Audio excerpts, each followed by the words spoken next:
دستور کے مطابق ہم سب سے پہلے حضرت شیخ الاسلام علامہ قبلہ رئیس المحققین سید محمد مدنی میاں مدد اللہ العالی کا استقبال ہار و پھول سے کریں، جس کے لیے ہمارے محسن اور کرم فرما جناب محسن بھائی نوتن امپوریم نعرہ تکبیر، نعرہ تکبیر، نعرہ رسالت، نعرہ رسالت، اور جناب ہمارے رفیق خاص جناب رفیق بھائی صاحب قبلہ حضرت شیخ الاسلام کا ہار اور پھول سے استقبال کر رہے ہیں۔ اب دیگر علماء کرام ہمارے شیخ الحدیث صاحب قبلہ تشریف فرما ہے، دے دو ان کو، چل ہاں صغیر بھائی، ہاں صغیر بھائی کا ہمارے شیخ الحدیث صاحب قبلہ جناب صغیر بھائی کا ہار پھول سے استقبال کر رہے ہیں۔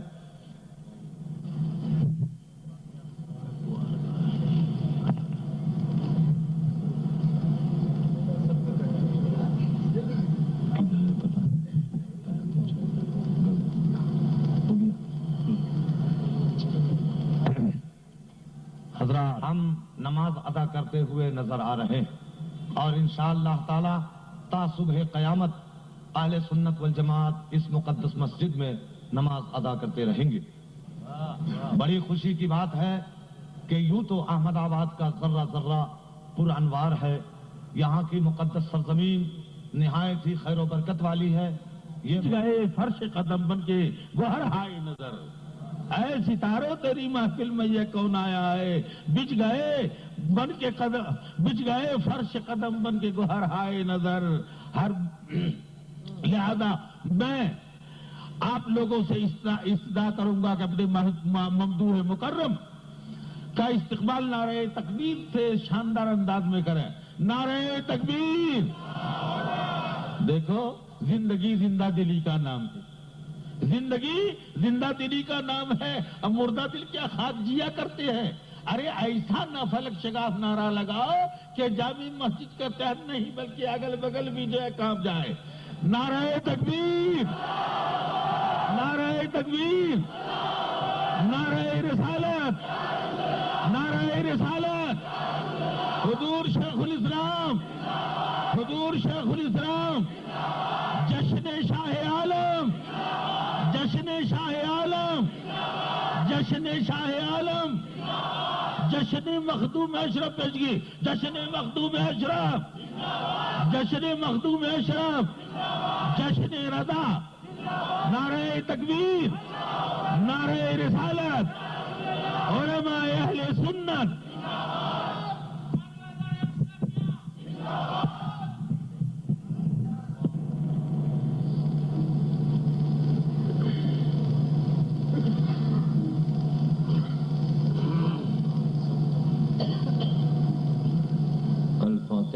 حضرت روح النبی صلی اللہ تعالی علیہ وسلم وآلہ واصحابہ اجمعین۔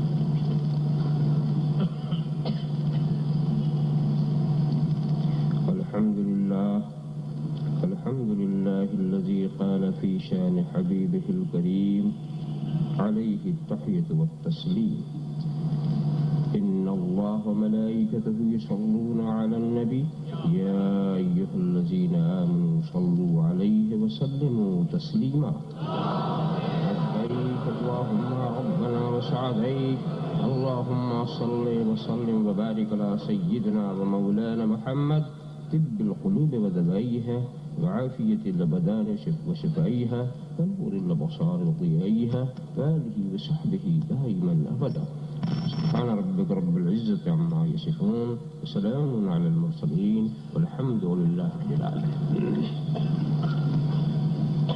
الحمد لله الحمد لله الذي يبدع الأفلاك والأراضين والصلاة والسلام على من كان نبيا وآدم بين الماء والطين وعلى آله وأصحابه أجمعين برحمتك يا أرحم الراحمين. أما بعد أعوذ بالله من الشيطان الرجيم. بسم الله الرحمن الرحيم. إنا أعطيناك الكوثر فصل لربك وانحر إن شانئك هو الأبتر. صدق الله مولانا العظيم وصدق رسوله النبي الكريم ونحن على ذلك لمن الشاهدين والشاكرين والحمد لله رب العالمين. بارك الله لنا لكم في القرآن العظيم ونفعنا إياكم بالآيات والذكر الحكيم إنه تعالى جواد كريم ملك بر رؤوف رحيم.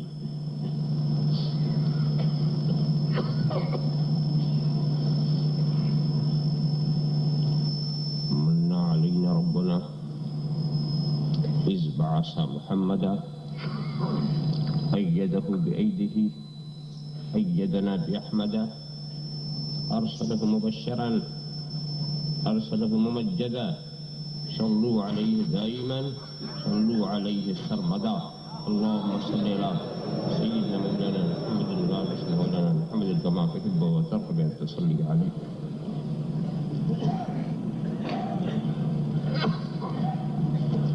سوچتا ہوں کیا کہوں میں کیا نظر آنے لگا. سوچتا ہوں کیا کہوں میں کیا نظر آنے لگا.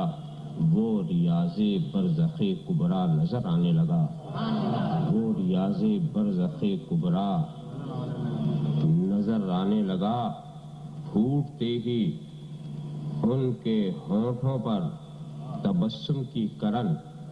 پھوٹتے ہی ان کے ہونٹوں پر تبسم کی کرن. غیرت خورشید ہر ذرہ نظر آنے لگا. غیرت خورشید ہر ذرہ نظر آنے لگا. نور و بشرا مل گئے اور بن گیا نوری بشر.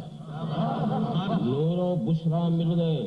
نور و بشرا مل گئے اور بن گیا نوری بشر.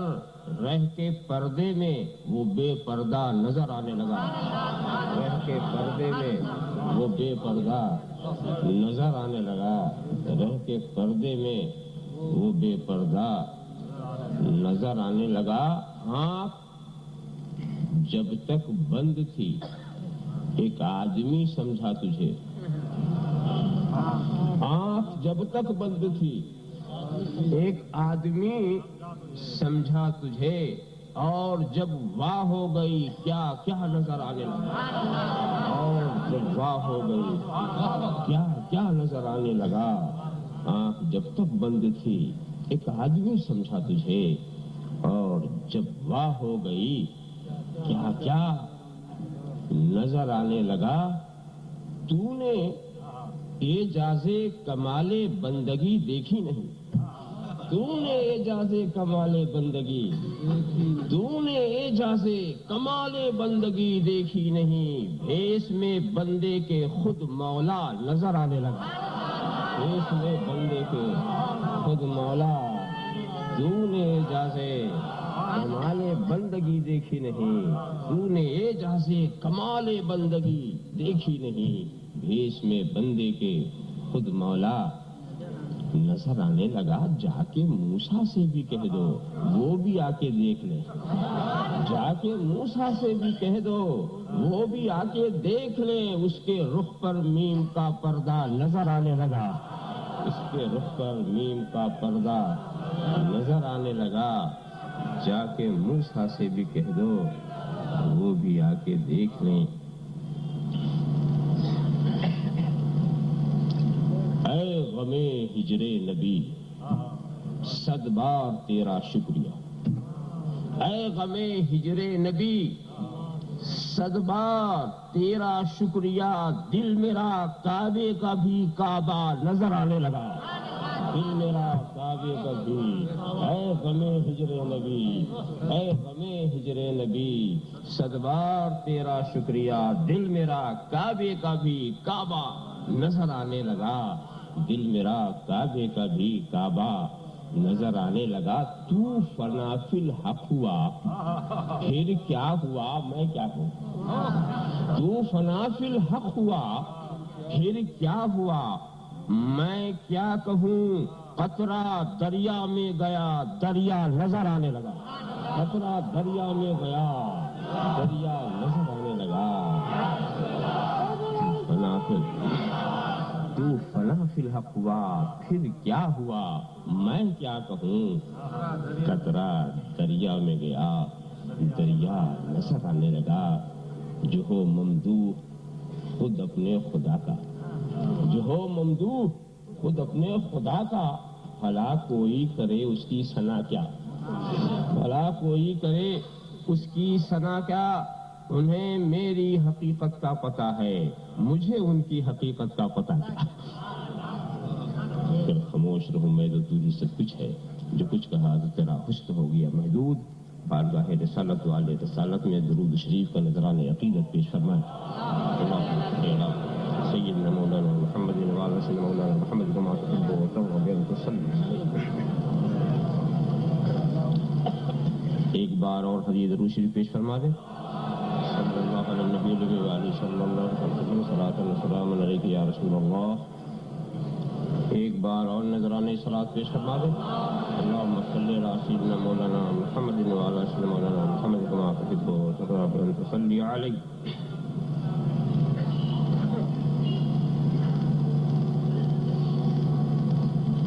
پہلی تو میں گزارش آپ سے یہ کروں گا کہ گھڑی نہ دیکھو،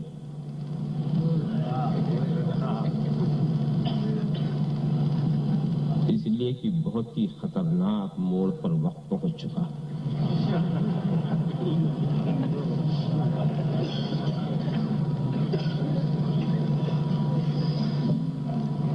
اور آپ جانتے ہیں کہ میں 12 بجے سے زیادہ بولتا نہیں، اور طبیعت میں جب علالت ہو، بے کیفی ہو، تو یہ وقت اور بھی سخت۔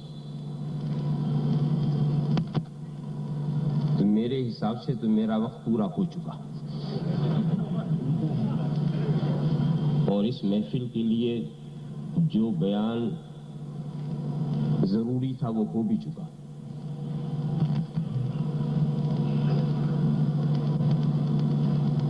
تو پروگرام 12 بجے ختم۔ اس سے آپ غلط فہمی میں نہ پڑیے گا، میں گھڑی کے 12 کا ذکر نہیں کر رہا ہوں، میں 12 بجے ہی تک بولتا ہوں، جہاں 12 بجے وہیں ختم، مگر وہ گھڑی کا 12 نہیں، چہرے کا 12۔ جہاں چہرے پہ 12 بجا وہیں پروگرام ختم۔ گھڑی بجاتی ہے، اس کا جو کام یہ کرے، مگر چہرے پہ 12 نہیں بجنا چاہیے۔ اور خاص پہچان یہ ہے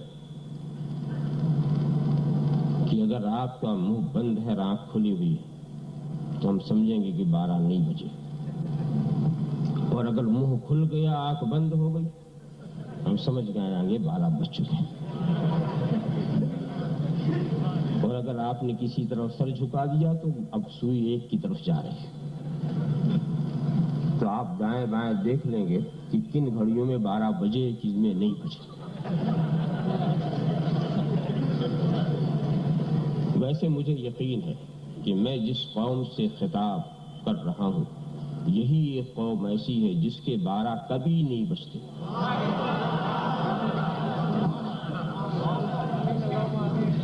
بعض قوموں کے تو 12 ایسے بجتے ہیں کہ لفظ 12 ہی سے انہیں چڑ ہو گئی، ایسا بجتے ہیں، لفظ 12 ہی سے چڑھنے لگے۔ ٹھیک 12 بجے اس قوم کے ایک فرد سے جب پوچھا گیا کہ گھڑی میں کیا ٹائم ہے، ٹھیک 12 بجے، پوچھنے والے نے بھی ہوشیاری سے کام لیا۔ آپ کی گھڑی میں کیا ٹائم ہے؟ بولتے کیا 11:60۔ 12 نہیں بولا۔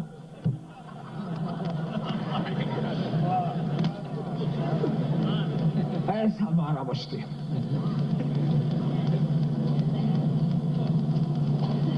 اور ہمارے 12 بجنے کا سوال ہی کیا؟ جب اس قوم کے 12 کربلا میں نہیں بجے، جب بدر حنین میں نہیں بجے، تو اور کون سی مشکلات ہیں جو 12 بجا دیں؟ کیوں؟ 12 کا عدد دوسروں کے لیے کیسا بھی ہو، ہمارے لیے بہت مبارک ہے۔ 12 پر لوگ آ کے ختم ہوتے ہیں، 12 سے ہماری تاریخ شروع ہوتی ہے۔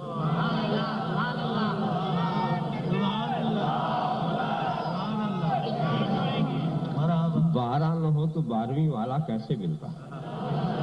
اور 12 کے بعد ہی 1 تک رسائی ہوتی۔ کوئی ایسی سوئی نہیں جو 12 چھوڑ کے 1 تک پہنچ جائے۔ اسی لیے جو 12 کو چھوڑ کے پہنچنا بھی چاہتے نہیں پہنچتے،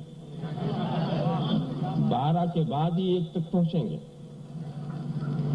تو 12 بجنے کا سوال ہی نہیں، اور اس قوم کے 12 بج کیسے سکتے ہیں؟ اس لیے کہ ہمارے چہرے کی شادابی،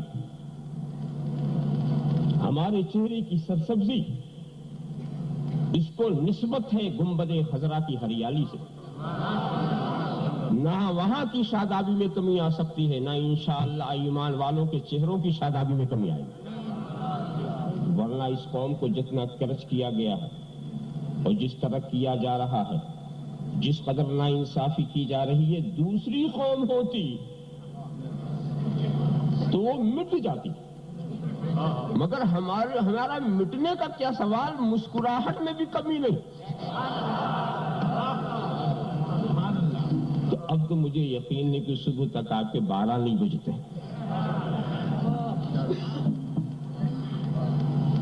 اچھا، یہ بھی ایک عجیب لطیفہ ہے جو میں اکثر پوچھا بھی کرتا ہوں اور آج تک کہیں جواب ملا نہیں۔ آپ کو بھی کوئی جواب سمجھ میں آیا تو آ کے بتا جائیے گا۔ یہ گھڑی ساز جو ہے، ان کو تو یہ معلوم ہے کہ رات دن میں 24 گھنٹے ہوتے، تو بات کو 12 پہ کیوں ختم کیا؟ 12 کے بجائے کے بعد 13 بجنا چاہیے، 13 کے بعد 14 بجنا چاہیے، 14 کے بعد 15 بجنا چاہیے، 16 بجنا چاہیے، 17 اور آخر میں 24۔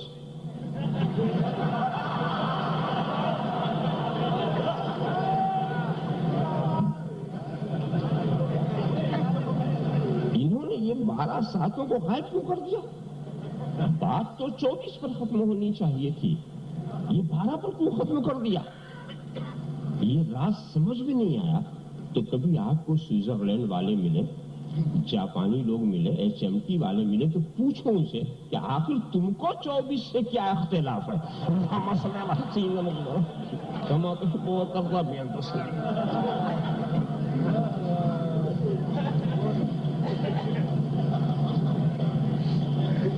اے محبوب، ہم نے تجھے کوثر دے دیا۔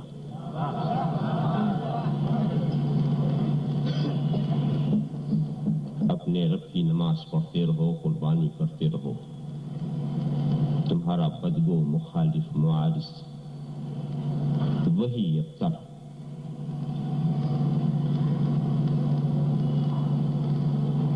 جس سورہ مبارکہ کی تلاوت کا شرف میں نے حاصل کیا، اس میں خطاب محبوب سے، اے محبوب، ہم نے تجھے یہ دے دیا، اور بتانا دوسروں کو جو محبوب کی شان نہیں جانتے۔ سوال یہ ہے کہ جب بتانا دوسروں کو ہے تو محبوب سے خطاب کیوں؟ میں آپ کو کوئی چیز دوں تو آپ کو تو معلوم ہوگا کہ مجھے کیا دیا، تو جس کو معلوم ہے اس سے خطاب کیوں؟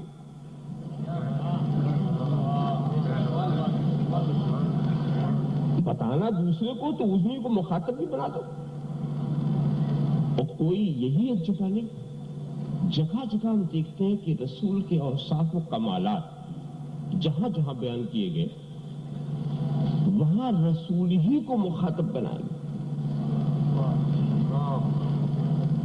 یا ایھا النبی انا ارسلناک شاہدا ومبشرا ونذیرا وداعیا الی اللہ باذنہ وسراجا منیرا۔ اے نبی، ہم نے آپ کو بھیجا چشم دید گواہ بنا کر، بشارت سنانے والا، ڈر سنانے والا، داعی اللہ، روشن چراغ۔ تو کیا رسول کو یہ نہیں پتا تھا ہمیں کیا کیا بنایا گیا؟ کیا رسول نہیں جانتے تھے کہ میں شاہد ہوں، میں مبشر ہوں، میں نذیر ہوں، میں داعی اللہ ہوں؟ صفات بھی انہی کے، خطاب بھی انہی سے۔ رفعت ذکر کی جب بات ورفعنا لک ذکرک، مخاطب وہی۔ دشمنوں نے کچھ بدگوئی کی تو جواب کا رخ جو ہے دشمنوں کی طرف نہیں۔ وَالضُّحَىٰ وَاللَّيْلِ إِذَا سَجَىٰ مَا وَدَّعَكَ رَبُّكَ وَمَا قَلَىٰ، مخاطب رسول ہی۔ بتانا تھا دشمنوں کو نا کہ میں نے اپنے محبوب کو نہیں چھوڑا، محبوبی سے خطاب۔ یاسین والقرآن الحکیم انک لمن المرسلین، اے سید البشر، اے سید المرسلین، قسم ہے قرآن حکیم کی آپ رسولوں سے ہیں۔ کیا رسول کو یہ پتا نہیں تھا؟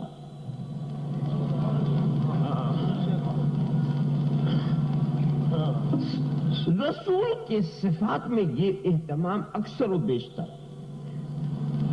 کہ رسول ہی مخاطب۔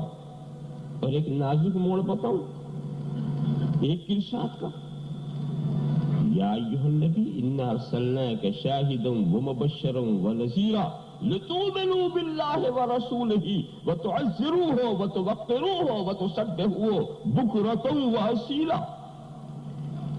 اے نبی، ہم نے تجھے شاہد بنا کے بھیجا، مبشر بنا کے بھیجا، نذیر بنا کے بھیجا، تاکہ اے لوگو مان جاؤ تم اللہ کو، اس کے رسول کو، اور تعظیم و توقیر کرو رسول کی، اور عبادت کرو خدا کی صبح و شام۔ جہاں تک رسول کے اوصاف کی بات ہے، مخاطب رسول ہے، اور ایک بالغی خطاب کا رخ بدل گیا جب ایمان کی بات آئی، جب عبادت کی بات آئی، جب تعظیم رسول ایک ہی کلام میں تیزی کے ساتھ رخ بدلا۔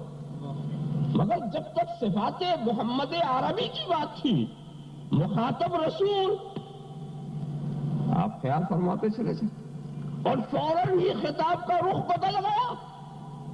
اس میں کچھ مشیت الہی نظر آ رہی، اس میں کچھ راز ہے، ایک راز مشیت ہے۔ اے محبوب،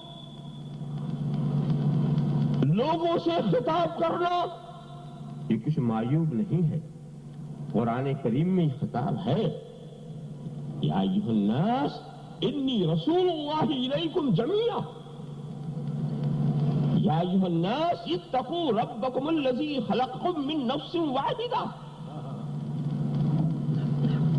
خطاب انسانوں سے ہو سکتا ہے، مگر محبوب تم انسانوں کی نفسیات سے واقف ہو کہ ہم نے انہیں ایمان کی دعوت دی، یہ منکر ہو گئے۔ ہم نے تعظیم رسول کی بات کی، ان میں کتنے ہیں جنہوں نے انکار کر دیا۔ ہم نے عبادت کی بات کی، یہ سرکشی پر آمادہ ہو گئے، تو یہ انکار کرنے کے عادی ہیں۔ خطاب کرو، کس کوئی بات کرو اس سے انکار کر دیتے ہیں، تو اب تیرا کمال ہم ان سے بیان نہ کریں گے، تیرے صفات کا ذکر ہم ان سے نہ کریں گے، ہم اسی سے کریں گے جدھر سے انکار کا امکان ہی نہ ہو۔ اللہم صلی علی سیدنا مولانا محمد کما تحب وترضى بأن تصلی علیہ۔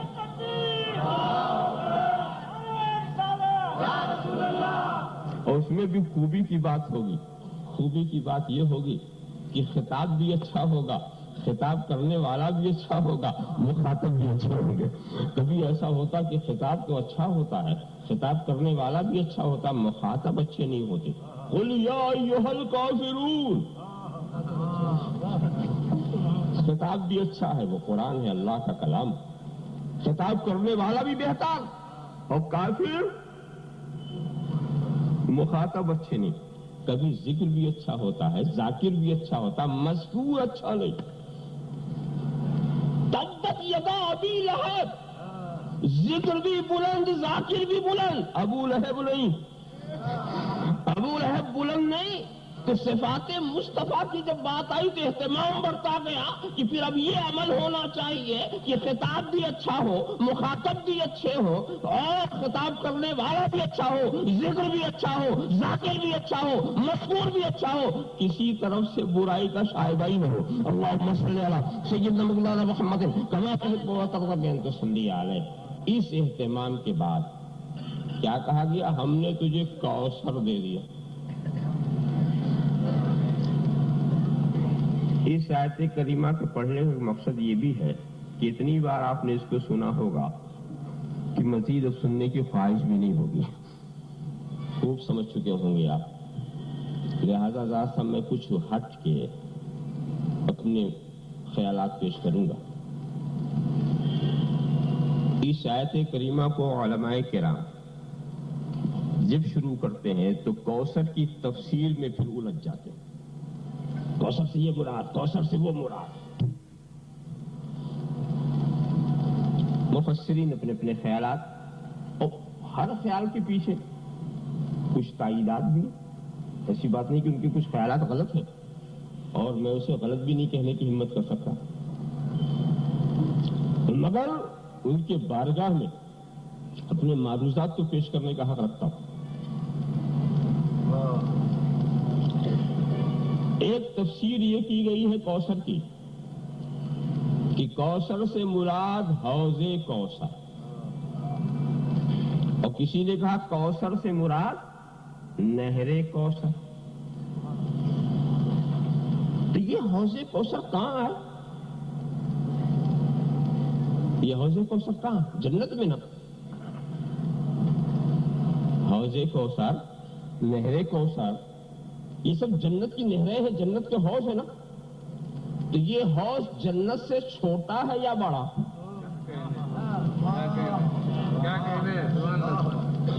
یہ حوض، ارے مسجد کا حوض، یہ مسجد سے چھوٹا ہے یا بڑا؟ ارے بھائی مناسبت سے حوض ہوگا نا، ایسا تو ہوگا نہیں پوری مسجد حوض ہی ہو، مسجد غائب ہو صرف حوض ہی حوض ہو تو چھوٹا ہی ہوگا نا۔ تو جنت سے چھوٹا، اور یہ احسان و امتنان کا موقع، یہ خدائی عطیہ، محبوب کو خدائی عطیہ پیش کیا جا رہا، اور احسان و امتنان کا مقام۔ ایسے مقام میں دیا کیا؟ حوض دیا، کیا نہر دی؟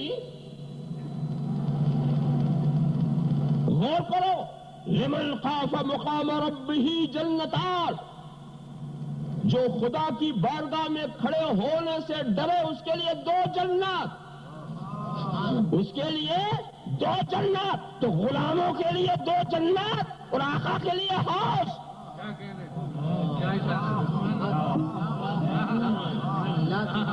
غلاموں کے لیے دو جنات اور آقا کے لیے حوض۔ اگر کسی کا دل مانتا ہے تو مانے، مگر بات اس مقام کے مناسب نہیں لگتی، جو خصوصیت چاہتی اس مقام کے مناسب نہیں لگتی۔ پھر آپ نے کہا کہ نہیں، کوثر سے مراد قرآن۔ ایک تفسیر یہ بھی، قرآن یہ اللہ کی کتاب، یہ اللہ کا کلام، صحیح۔ تو کیا حضرت کلیم کو اللہ کا کلام نہیں ملا کہ اس کو خصوصی عطیہ قرار دیا جائے؟ اللہ کا کلام توریت بھی ہے اور اللہ کا کلام قرآن بھی ہے۔ یہ اور بات ہے کہ جو مرتبہ اعجاز قرآن کو حاصل، توریت کی عبارتوں کو وہ مقام حاصل نہیں۔ میں بہت غور کر رہا تھا کہ جب کلام دونوں ایک ہی ہے، بالکل ہے، تو یہ فرق کیوں؟ ایک شاعر کا کلام کتنی بار ہو، اس میں اس کا جو ادبی مقام ہوگا وہ ایک ہی ہوگا. جو قرآنی عبارات کا جو مقام ہے وہ دوسرے صحف آسمانیہ کا وہ مقام کیوں نہیں؟ بڑی الجھن کی بات ہے کہ وہ بھی کلام الہی، وہ بھی کلام الہی. پھر ایسا کیوں؟ مجھے اس سلسلے میں جب ایک روایت ملی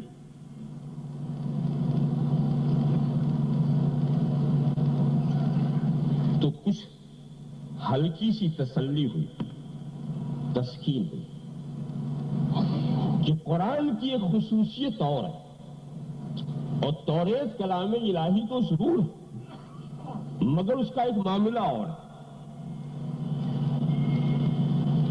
کہ انبیاء کرام پر جو کلام الہی کا نزول ہوتا تھا وہ عربی زبان میں ہوتا تھا.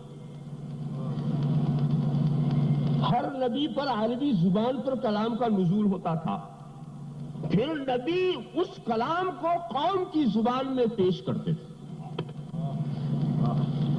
تو یہ عبرانی اور سریانی زبان اس قوم کی تھی جس میں اس کلام کو پیش کیا گیا. تو یہ ظاہری الفاظ جو ہیں وہ نبیوں کے ہیں، وہ اس کے اندر سارا مفہوم جو ہے وہ کلام الہی ہے. اس کے کلام الہی ہونے میں شک نہیں ہے. سارے ارشادات خداوندی ارشادات ہی ہیں مگر وہ الفاظ نہیں ہیں جو الفاظ نازل کیے گئے تھے نبیوں کے اوپر. تو اب کچھ فرق ہونا چاہیے، اب کچھ فرق ہونا چاہیے. یہ قرآن کی خصوصیت ہے کہ جن لفظوں میں نازل ہوا انہی لفظوں میں پیش کیا گیا. مگر پھر بھی کلام الہی تو دونوں، ایمان تو ہمیں دونوں ہی پہ لانا ہے. تو اللہ نے اگر اپنے کلام سے مشرف کیا تو پہلے والوں کو بھی مشرف فرما چکا. نبی نے قوم سے کیسے پیش کیا چھوڑیے، خدا نے نبی سے کیسے پیش کیا، تو وہ تو بات اپنی جگہ پر وہی رہی. تو یہ بھی تفسیر کوثر کی خصوصی عطیے والا تصور نہیں پیش کر رہی. کسی نے کیا کہہ دیا، اس سے مراد اولاد. اولاد تو کیا اس سے پہلے انبیاء کو اولاد نہیں تھی؟ کیا وہ ازواج و اولاد والے نہیں تھے؟ یہ کون سی خصوصی پیشکش ہو گئی، کون سا خصوصی عطیہ ہو گیا؟ آگے آپ چل کر بولنے لگے امتیں. امت کیا پہلے والوں کو نہیں تھی؟ ارے زیادہ آپ سرکار کی وہ صحیح، مگر زیادہ اور کم ہونے سے کیا، امت والے وہ بھی تھے، سرکار بھی امت والے. اور سرکار کے حساب سے تو کم تھی، 120 صفیں ہوں گی جنت میں، 80 صف امت محمدیہ، مگر 40 صف تو وہ بھی ہے نا. تو ایک امر مشترک کو امر مختص کیسے بنائے گا؟ یہ چیز تو ان کے پاس بھی ہے. آپ کہو دین، تو کیا وہ دین والے نہیں تھے کیا؟ یہ عطیہ تو انہیں بھی مل چکا، تو یہ بھی کوئی خصوصی بات نہ رہی. اب آیا معجزات. معجزات کی بات بھی اپنی جگہ پر. معجزات کے معاملے میں ہم کہیں گے کیا پہلے انبیاء کو معجزات نہیں ملے؟ بلکہ میں یہ کہوں گا معجزات کا جب ذکر ہوتا ہے تو اس بات کو سمجھو، یہاں پہلے انبیاء کو جو معجزات ملے تھے وہ بین معجزات تھے، اور اتنے بین معجزات سرکار کے ہاتھ سے ظاہر نہیں ہوئے. ظاہر کرنے کا اختیار تھا، ظاہر، مگر وہاں بین معجزات، مردے کو زندہ کر دینا، مادر ذات اندھے کو اچھا کر دینا، جب چاہنا کر دینا، عصا کو اژدہا بنا دینا، بار بار یہی۔ بین کا معنی یہ ہے کہ ہر شخص اسے سمجھ سکے، اس کے لیے بہت بڑے دماغ کی ضرورت نہ ہو، بڑی صلاحیت کی ضرورت نہ ہو، کہ سارے انبیاء کرام کے معجزات بین۔ بعض ہمارے علماء کرام حضور کو معجزات کی کثرت دکھانا یہ حضور کے کمال کے لیے ضروری سمجھتے ہیں کہ نبی کی زندگی میں اتنی کثرت سے معجزات دکھا دو کہ جو پہلے نبیوں کے پاس نہیں تھی، تو یہ کمال ہے۔ یہ بھی سوچ کا انداز، اور کثرت دکھانے کے لیے ایک طریقہ بھی نکالا کیا کہ دیکھو پورا قرآن کریم حد اعجاز تک پہنچا، پورا قرآن کریم، اور پھر کیا، فاتو بسورۃ من مثلہ، قرآن نے چیلنج کر دیا کہ ایک سورہ اس کے مثل بنا کے لاؤ، اور ایک سورہ جو لفظ کے حساب سے دیکھیے تو سورہ کوثر 3 آیت، ایک سورہ کم سے کم 3 آیت پر مشتمل، تو 3 آیت کا مقابلہ نہیں کر سکے تو یہ ایک معجزہ ہوا، اور تقریباً 6666 آیتیں، تو اب اس کو 3 سے آپ تقسیم کریں تو 2222 معجزے، 2222 معجزے۔ بات بڑی اچھی لگتی ہے اس لیے کہ عقیدت کی پیداوار، محبت کی پیداوار ہے تو اچھی لگتی ہے، مگر آپ سوچیں کہ حضرت کلیم کا معجزہ جو عصا والا تھا جب گرایا تو اژدہا بنا، اگر وہ 1000 بار اسے اژدہا بنائے تو کیا اسے ایک معجزہ کہیں گے یا 1000؟ ایک ہی عصا ہے، بار بار جب اعجاز کی نوعیت ایک ہی ہے تو وہ معجزہ ایک ہی ہوگا، بار بار دکھانے سے وہ 2 نہیں بنے گا کہ 4 مرتبہ انہوں نے اژدہا بنایا تو 4 معجزے ہو گئے، 10 مرتبہ بنایا تو 10 معجزے ہو گئے، نہیں، معجزہ تو ایک ہی ہوگا۔ تو قرآن مکمل ایک معجزہ، مگر لوگ کثرت دکھانے کی کوشش کرتے ہیں کہ نہیں، جتنا زیادہ، ہم کہتے ہیں پہلے کو بین معجزے ملے، اتنے بین معجزوں کا ظہور دستے رسول سے نہیں ہوا۔ میں جو بات کہہ رہا ہوں ہو سکتا آپ کو نہیں لگے، آپ حیرت زدہ ہو جائیں۔ حیرت زدہ کیوں؟ علماء سے پوچھو معجزے کا کام کیا ہے؟ معجزے کا کام تائید و تصدیق ہے۔